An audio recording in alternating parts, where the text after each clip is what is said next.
High school कक्षाओं में कक्षा 10 में सहायक पुस्तक के रूप में लखनऊ जनपद में जय सुभाष खंड काव्य स्वीकृत है। जय सुभाष खंड काव्य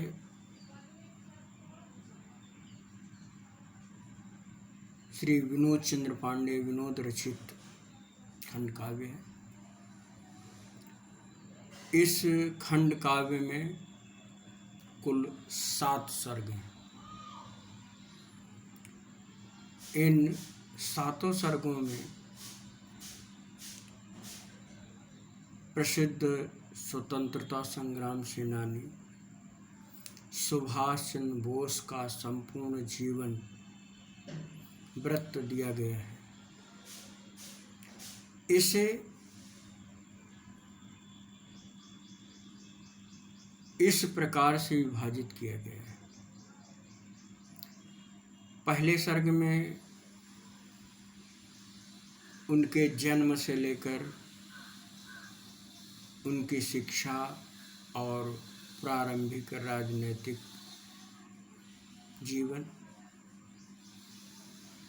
दूसरे सर्ग में उनका कांग्रेस पहले स्वराज पार्टी में जाना, फिर कांग्रेस के माध्यम से देश की सेवाओं में योगदान देना और उसके बाद अंग्रेजों के द्वारा जेल में डाला जाना। तीसरे सर्ग में उन घटनाओं को सम्मिलित किया गया है जिनमें वे विदेश जाते हैं अपनी चिकित्सा करवाने के लिए और वहाँ पर द इंडियन स्ट्रगल नामक पुस्तक लिखते हैं। चौथे सर्ग में महात्मा गांधी से उनके वैचारिक मतभेदों का वर्णन किया गया है, जिसमें वे पट्टाभी सीतारमैया के विपक्ष में कांग्रेस के अध्यक्ष के रूप में खड़े होते हैं और वे चुनाव जीत भी जाते हैं, किंतु महात्मा गांधी इसे अपनी हार बताते हैं और इससे यह परिस्थितियां बन जाती हैं कि कांग्रेस 2 भागों में विभक्त हो सकता है। अतः सुभाष चंद्र बोस कांग्रेस से इस्तीफा देकर अपनी एक अलग पार्टी, अपना एक अलग दल फॉरवर्ड ब्लॉक बनाते हैं और उसके माध्यम से कार्य करते हुए उन्होंने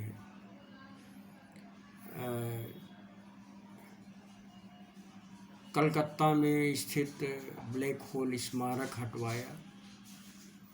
उनके इन कार्यों से भयभीत ब्रिटिश सरकार ने उन्हें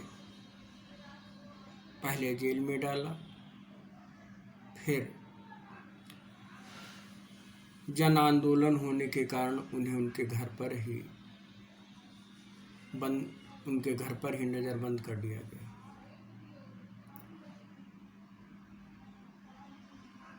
अब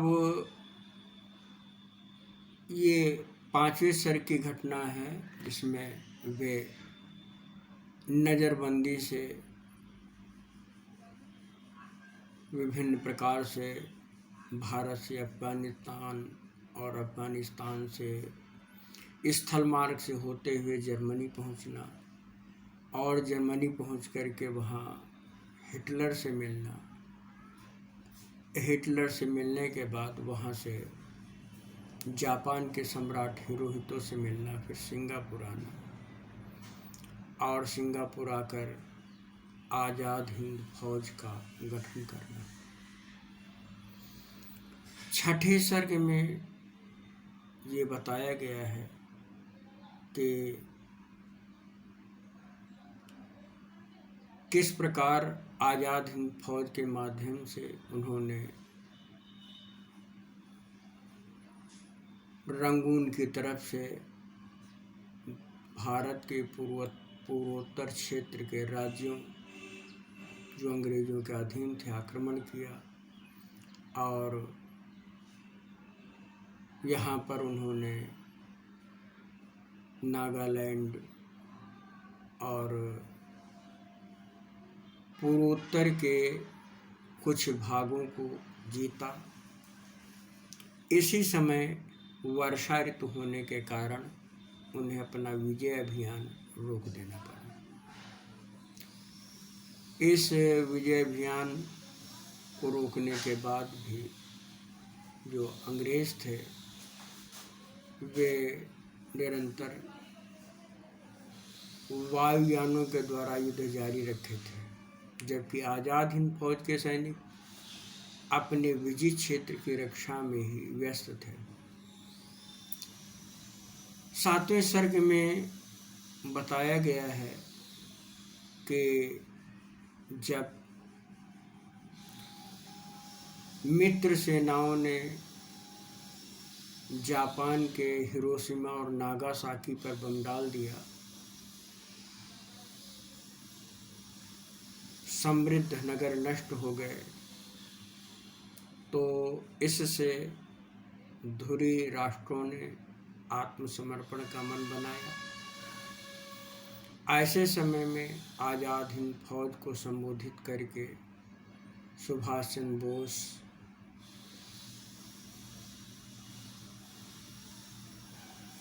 टोक्यो जा रहे थे, और रास्ते में ही ताइवान के पास उनका हवाई जहाज दुर्घटनाग्रस्त हुआ, और उसके बाद से यह नहीं ज्ञात हो सका कि सुभाष चंद्र बोस बचे अथवा मृत्यु को प्राप्त हुए। कवि के अनुसार सुभाष चंद्र बोस आज भी हम लोगों के मन में जीवित है।